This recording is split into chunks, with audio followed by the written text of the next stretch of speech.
welcome everybody. It's really exciting to see how many people are here this afternoon, or this morning for some people, and this evening for others. It's quite extraordinary how many people have signed up to come, which we're absolutely delighted about. So I'll just start off by some introductions, and then I'm going to do a handover. I'm Sarah Kupke. I'm from ECIS. My title is Head of Professional Learning, and welcome to this ECIS webinar this afternoon.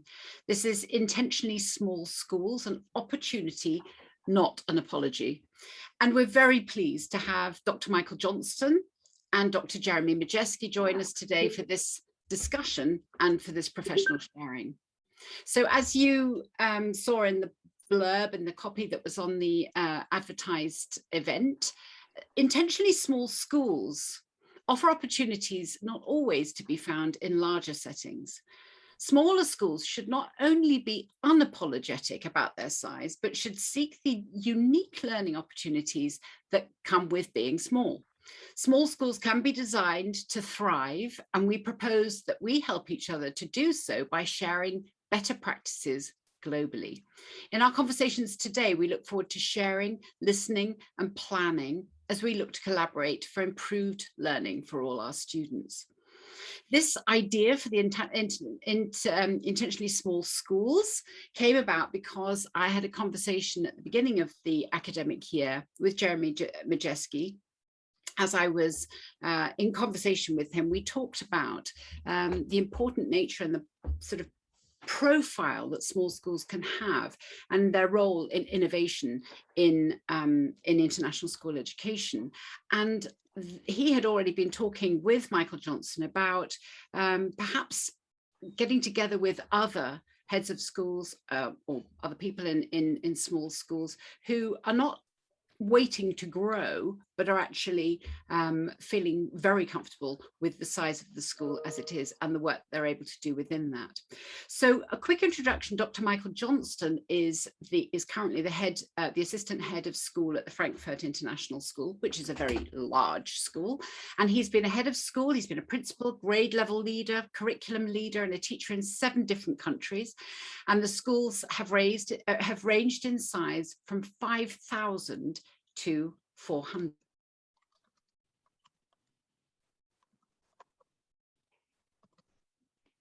International School's Wiesbaden campus, after having spent 5 years as elementary principal at the, oops, my internet's unstable. I hope you can hear me, at the American School of Barcelona.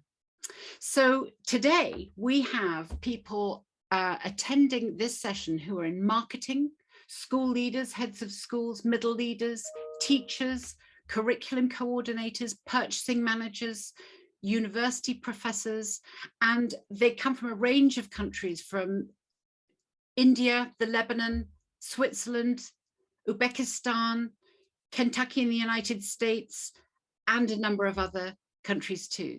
Very exciting that we've come together today.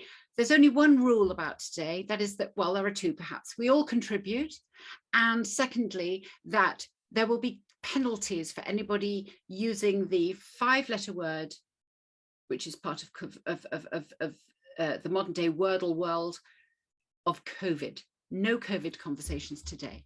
And I'm going to hand over now to Michael and Jeremy. Thank you so much for hosting this session this afternoon.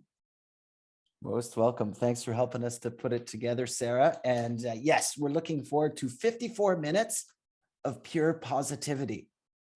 See, you can say that in this session for the next 54 minutes. We can be positive. So we're going to just facilitate the conversation, and we really thank ECIS for helping us to put this together. It's been a pleasure to do so. And to kick us off, we want to just make sure that everybody is present and grounded, because we know there's all kinds of things going on, as there always is this time of year in schools. So if we could please ask you to open up your chat, and then in the chat, go to the emoji button. And for anybody who's not familiar with the emojis, it just looks like a little smiley face down there above your chat, where you type your chat text. And think about it for a moment. Pick the emoji that most represents you right now. what emoji, it can be any emoji in there. There are lots of them. You just keep scrolling down. So what emoji is it that represents you right now at this moment? Take your time. There's lots of emojis to choose from.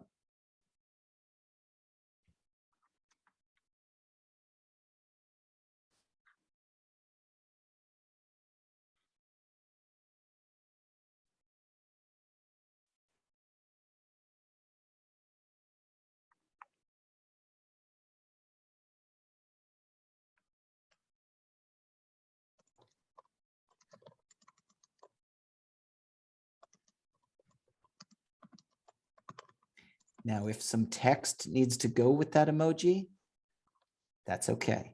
You can do that too.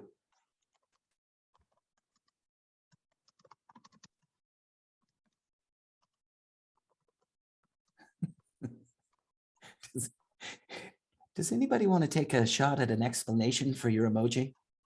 If it might be confusing for others or something that you think, no, that was brilliant, I want to share it. Just jump right in if that's the case. Or perhaps you have a question about somebody else's emoji. Joya, I'm curious about your emoji. Tell me more. Oh, we're not allowed to use the word, but I do wish something would go away. So Fair I'd like enough. to be a genie. That's Good all. delivery. Good delivery. Anybody else? Yeah, I can see a lot of faces given the either upside down or the tongue out or the crossed eyes or all kinds of things in there. Blinded by optimism.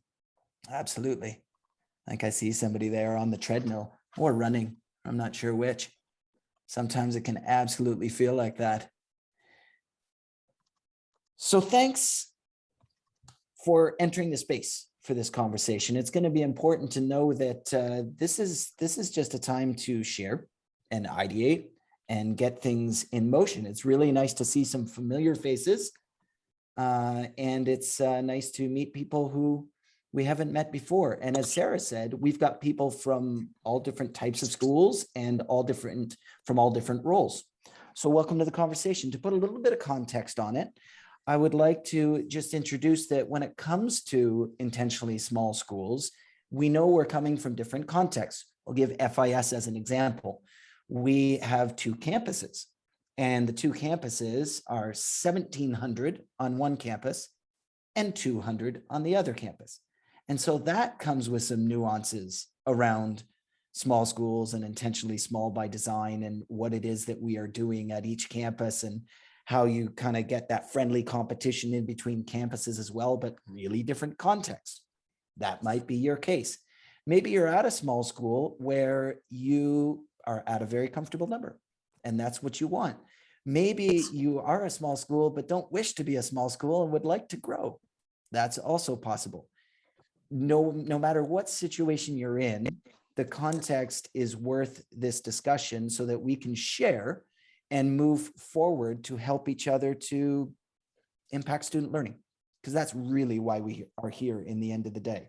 And I so enjoy working with the team here at FIS and the team at FIS Wiesbaden with our 200 students between First Steps and grade 8. And I'd like to pass it over to Jeremy, who is in that context every day, all day. Jeremy. Yeah, thanks, Mike. So yeah, as Mike had shared, I had the Wiesbaden campus here at FIS with just about 200 students on our campus. This is my first experience at a small school. I had come from the Chicago area where I was a principal leading a school of about 500. Headed over to the American School of Barcelona, which is about 1,000 students. My division at the elementary level was around 300. Then to come here and land at a school where I have 3-year-olds right next to 12-year-olds, all in one building, and recognizing that, you know, I enter this position and I can't do the same things I did in the other schools, but there are things that I can do here that I couldn't do there, and recognizing back and forth. And so we're really excited to have this conversation today as we try to pull together a group of people who are like-minded and really think about innovation and the type of schools and that we work in. So as we land here today, it'll be helpful for some of the conversations that we're going to head into in just a moment for you to share a little bit about yourselves. So in the chat box, I'd like you to, first of all, you've already introduced yourself, we see your name, but talk a little bit about who you are, where you're from, and I think more importantly, the conversation, why are you here today? As Sarah had said, we've got individuals from all over the world, different types of positions within the schools, and we're just interested to know, what are you hoping to get out of today? So if you can go ahead and just take a moment in the chat box, who you are, where you're from, and what you're hoping to get out of today's conversation.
Yeah, so as expected, we have quite a diverse group here. We've got some individuals looking to innovate and stay small, and thinking about some of the challenges as well as gifts that we have here.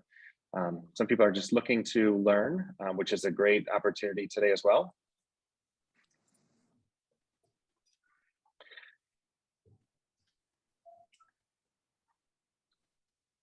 I imagine in some cases, being a part of a small school, at times you could feel a little bit isolated, not having some other colleagues to work with and to build relationships with. And so an environment like this would be really helpful as we consider who we are and where we want to go. Interesting, we've got a couple of people here looking for boarding schools and conversations around what the boarding school brings to this equation.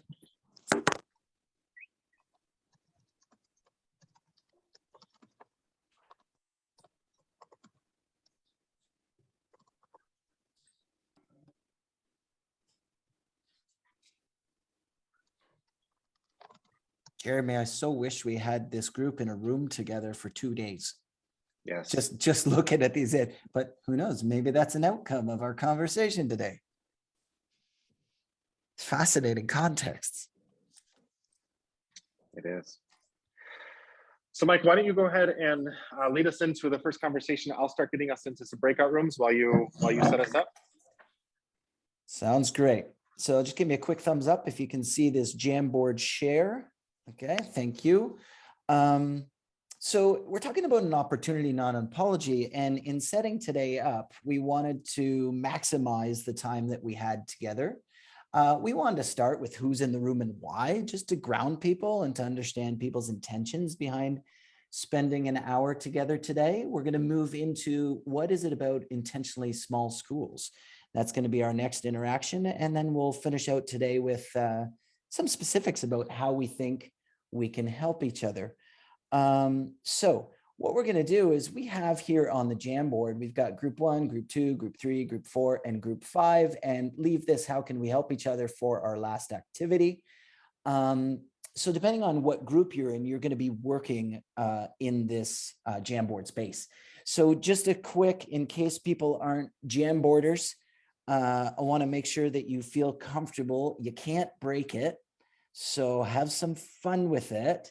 So over here on the side, you'll see you can add text. One thing I'd be careful of is, depending on what size you want the text, sometimes people get all excited. They have something to say and they're like, oh, they take up the whole screen. But that's okay. Don't worry. You can always click on this and you go, oh, whoa, I don't want to yell at people. I only want it to be that small. So you can do that and just maneuver. Maybe you want text. Maybe you want to get your marker out and you want to draw something, but oh, I didn't actually mean to do that, so I better get rid of that with my eraser. Or maybe you want to connect some ideas with a marker. Maybe you want to put a sticky note. You're like, I have a great idea. And you populate that sticky note. Once you have that sticky note on there, you can change the size and you can move it around, or you can delete it. You can change the color of it. Moving down the menu, you could get creative and add an image about something you're thinking about if you wish, from your browser or somewhere else. You could do a shape of some kind. You can add a text box, as I showed before. So really, what I love about Jamboard is the functionality is you just jump in and start creating. So your group, as you're talking, we would like you to be adding things to your Jamboard page. So as you are doing that, what we'd like you to do is, again, there's no right answer. You can't break it. Let's see what these groups come up with, because what we're looking for is what can we leverage for an intentionally small school. Here's an example. Because we are small at FISW and we have essentially one class per grade level, we can very easily have 8th graders interacting as reading buddies with grade 2. And to facilitate that, that's actually not so bad to actually do, because it only involves a couple people, right? We can intentionally do things like that to build culture and to impact both the 8th grader and the 2nd grader. So is there anything I can clarify before Jeremy has you jump into your group? We're going to give you about 10 minutes. And in that 10 minutes, chat with each other and look at the Jamboard at the same time and populate the Jamboard. We're going to bring you all together after 10 minutes, have a little bit of a debrief, and then we'll transition into the next portion. But this is going to help us just generate ideas. Maybe it's something you've always wanted to do, but you didn't do. You're like, I'd really love to do this. We could leverage this in a small school. Or, hey, I heard another school was doing this. Or actually, my school does this very well. Any of those things. Is there anything I can clarify? Besides, you need the Jamboard to do so. Don't worry, it's coming as soon as everybody understands the instructions. Anything I can clarify? Everybody's good. I see some thumbs up. There is the Jamboard. Jeremy, take them away to the breakout rooms. We'll see you in 10 minutes. Have a fun conversation. Play. Welcome back, everybody. Thanks for a great conversation. I was just telling the first couple of people that we're back. This is why I wish we were in a room together for 2 days, because I can imagine just digging deeper and deeper in this conversation and sharing more specifics to actually help each other get better at what we do.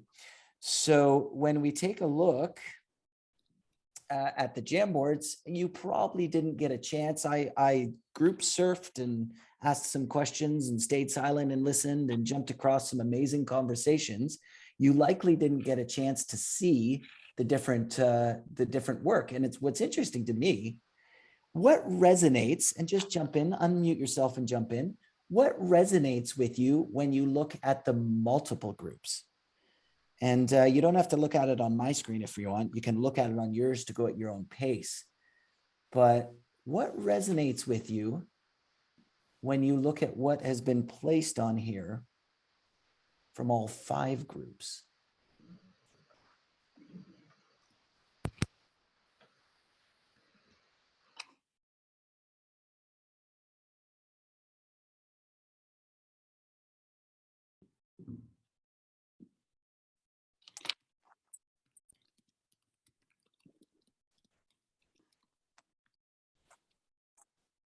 Are there commonalities?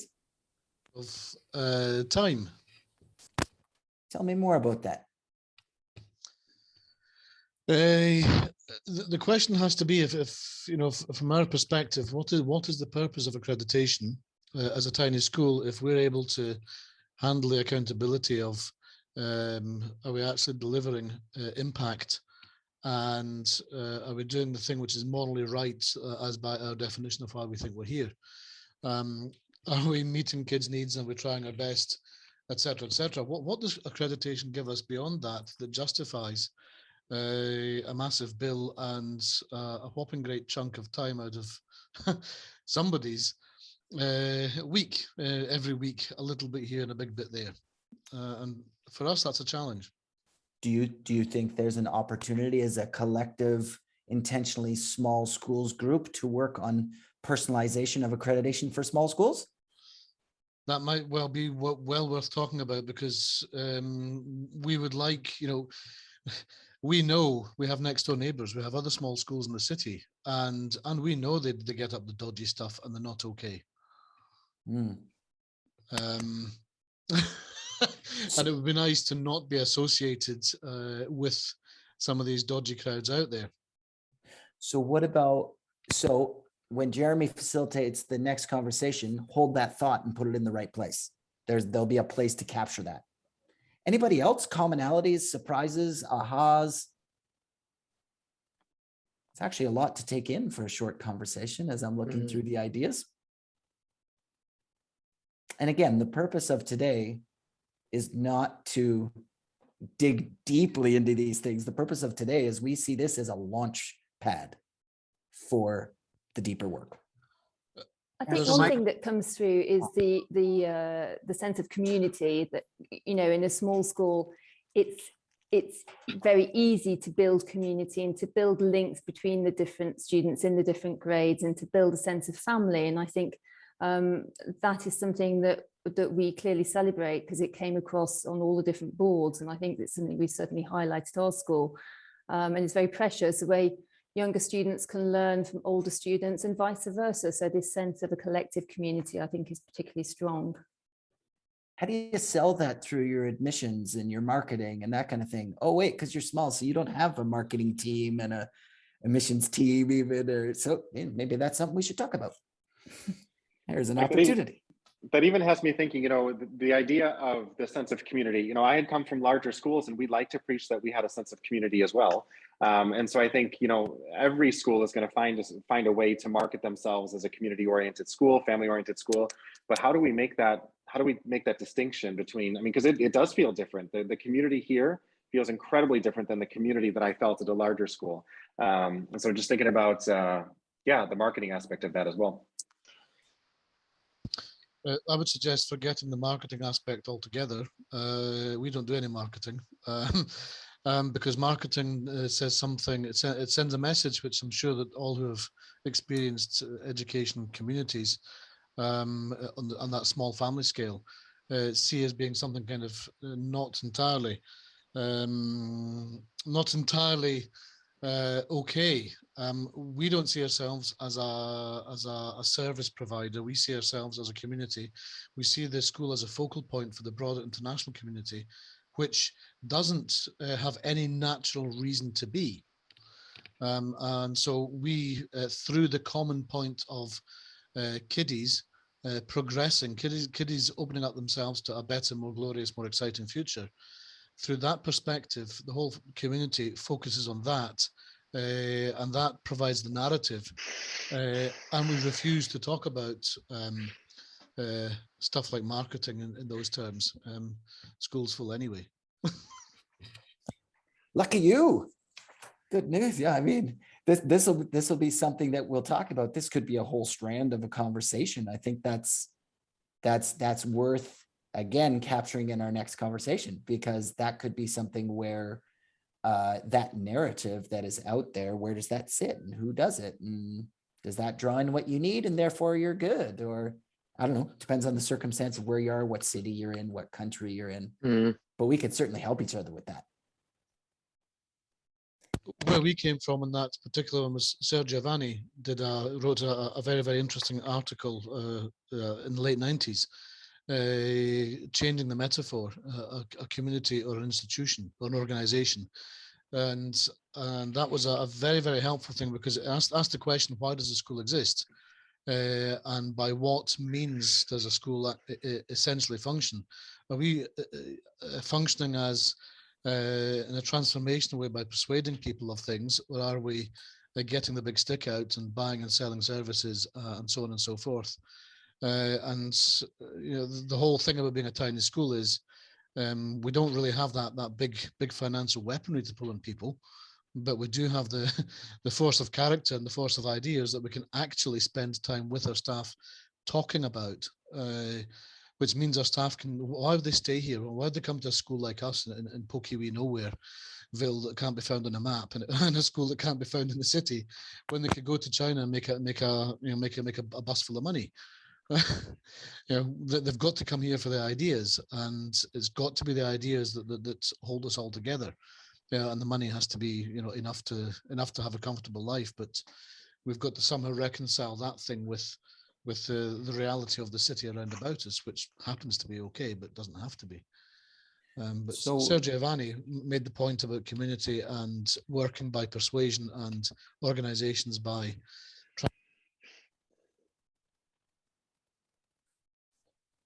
Oh, so here's what I'm wondering. It seems like, and the purpose of the first conversation here was to generate the ideas of where the leverage is and what would the conversations be. But now I'm going to pass it to Jeremy, because how could we have these conversations, and what could we actually do to help each other to move these types of examples forward? Jeremy.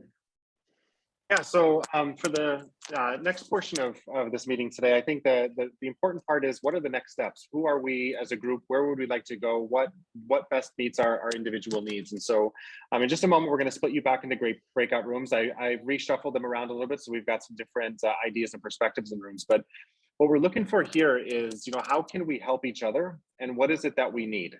And to be considering those questions there. And I think anywhere from talking about a digital presence, do we need some sort of online platform, online navigation in order to dump ideas and to chat, or on an even bigger scale, at a larger conference such as ECIS, do we need to have an opportunity to come in a day earlier and talk and collaborate about what our schools are and what they need? And I think in addition to that, given the diversity of the people that are in our group today, who needs to be involved in some of those conversations? So do we need to have admissions and marketing in one room versus principals in another room? And what is that going to look like? So in just a moment, I'll go ahead and put you in breakout rooms again. And the idea here is we have one slide for our entire conversation for this next piece. And so we're looking for you to have that conversation and choose one person to synthesize everything, and go ahead and stick a sticky note for your group on this slide 8 of the Jamboard for us for today. Okay, so in just a moment, we're going to go ahead and break back out into breakout rooms. There we go. There we go. So fascinating conversations, fascinating, like very quick generation of ideas, all kinds of things that we can actually take away from this conversation and start to ideate what the next steps could look like. So don't forget, back to the purpose of today. The purpose of today was to start the conversation, to generate some excitement about what was possible for intentionally small schools, to start to think about what a collaboration could look like.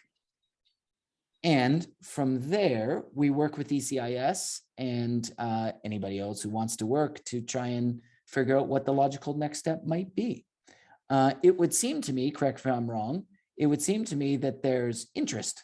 I mean, there's obviously interest because people showed up today, but just looking even at slide 8, geez, there's a lot of ideas there that would help us make our school better.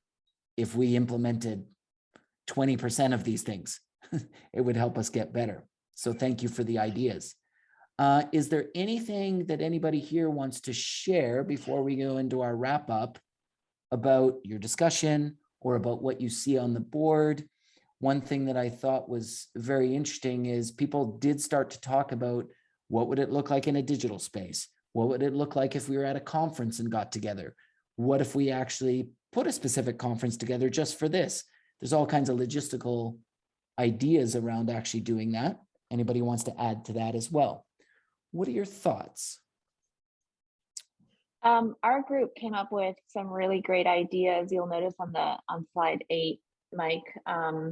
One thing that Jess came up with was, possibly after today, coming up with a list of exactly, because I think even though we're all coming from small schools, what people might not realize is how different those small schools are in relation to if they're startup schools, or if they're a satellite school, or if they're a boarding school or a day school. And so trying to find affinity groups or like groups from which to learn and grow with and from. And then another thing too that was brought up is having a strategic priorities list that we could probably build based on the work of this Jamboard, in the way of, you know, what is it that people would like to connect on? Is it student well-being? Is it curriculum, for example? Is it accreditation, which was raised before? So, you know, I'm just looking into those specificities, if you will, and going from there might be also something to consider. A lot of these ideas can definitely be distilled down. I'm hearing you that we can, like, even looking at a directory of who is who at these schools. So you can just reach out if you had a specific need. You know, I'm going to contact Scott because Scott at his school is doing this, and that would really help us. You know, it makes me wonder what that would look like, and what we could create to help each other with reaching out to each other. Anything else? Mike made a very, very good point about special needs. Hugely helpful point. It's absolutely what he had to say was really helpful, because it's a genuine problem for us too. You know, we don't have the size of team for special needs or the depth of resources to deal with, you know, literally anything that walks in. We've got a good team, but it's small, and it's not big enough to handle everything in a way that's stable and predictable. So that's very helpful, very much appreciated point. Nice. Wait, I heard an amazing idea where I'd really like to think this one out. What if 5 small schools who are in even 5 different countries all offered one course, say for middle school, that was online and both asynchronous and synchronous, and use the resources and the power in each of those schools, so that the students were collaborating with each other to widen the circle, and you were leaning on the expertise of those teachers in those different schools. I kind of heard that and went, that would be fascinating. Anything else? Whoever said that, I'd be happy to talk to them. Me too. That's a great idea. I actually was in the conversation when I heard it. Can somebody, if somebody can do that, well, just put a sticky so we don't forget it. I don't see it immediately, but I mean, it's kind of like the power of a global online academy, but bespoke small school affordable version. I think the question there would be, what would we talk about? What would we teach? And something which came from a discussion is, what can small schools do that the big schools don't do so well, is that sense of interaction between teachers and children, and the fact we can listen to them and hear them. And something which would be, you know, taking five different perspectives of small school talking to each other, you know, some kind of a problem. I have a little thing in mind. How to teach listening and problem solving, but specifically listening to each other, because that's a big problem that the world has today. How do we teach kids to listen and be listened to? And if we could do a short course on that kind of a thing from 5 different, vastly different contexts. Fantastic. And that would be something which would rather have to be on a level of senior teachers, I would suspect. You know, because I'm saying that because I know I couldn't ask my teachers to spend an awful lot of time preparing something different, because they're already, you know. I can say, Lindsay, I hate to say this based on an earlier conversation, but I'd love to hand my marketing team something like that. They'd have a heyday selling that one. Jess? Yeah, I was just thinking about professional development of staff. And obviously within smaller groups, and finance is more difficult within a smaller school. You don't necessarily have a PUD budget of a huge school. So being able to collaborate on shared PD, has somebody got a specialism that they could offer, to have collaboration groups, almost like a mini network of schools that are drawing on each other, to offer, where you can reach out, or school might say, look, we've got somebody who is brilliant with SEN or EAL, and we're going to hold particularly with the age of Zoom, we're going to hold a webinar can we get together, and looking at free internal kind of PD opportunities that don't cost anybody anything, because it's a collaborative group where we're all trying to support each other. Make sure that's on the Jamboard, Jess. All So right. Mike, with that being said, time is up, and I know Yes. Sarah's got to run off to another meeting. And so I want to thank everybody for their participation today. This definitely got some juices flowing, and I think we've got some ideas for how we might want to move forward. Sarah, did you want to say good things before we Yes, head off? if I may, yeah, I thank you so much.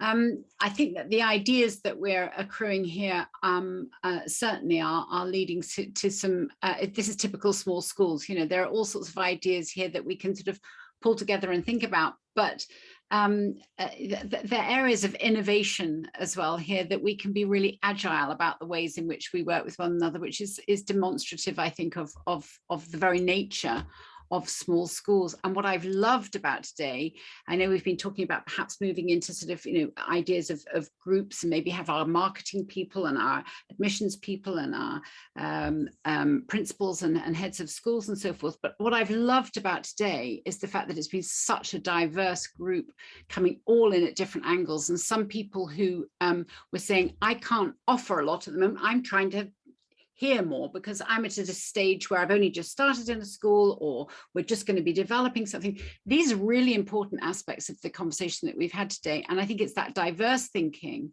that helps us to move in education in ways that lead to innovation. So I'm extremely excited, and I hope that what will come out of today is the beginning of something which starts to grow. So my suggestion would be that Michael and Jeremy and I will come together and pull from this what we think we've been hearing today, and shoot that out to you to see what sort of you know, what would be interesting to you. But feel absolutely free to get in touch with us. And I'm Sarah at ECIS.org, and you can file things through me, or just look at the website and, you know, find ECIS.org and send us an email. I think actually in your biographies you also put your emails in there as well, did you not? Anyway, you'll find us, and so if you want to follow up with comments and ideas, then we'd be very, very happy to hear from you. And then we'll play with them and shape them up and put them together in a way that we can do some online meeting. Perhaps face-to-face will be possible again in the near future, and see whether this is something which is useful to other people too. I think Andrew's point about, you know, small schools with their sports, or small schools with their Lego League or whatever, you know, it's a very different world to competing with larger schools and so forth. People will jump on the ideas that you've come up with today to be able to collaborate in meaningful ways which promote student learning. So I'm extremely grateful to you. Thank you very much for everybody who's contributed. Thanks all, and we made it. There were no penalties today, although I didn't hear all the breakout sessions. All right. Yay. Thanks, everybody. We will be in touch. Thank you so much. Take care. Bye-bye. Take care. Thank you.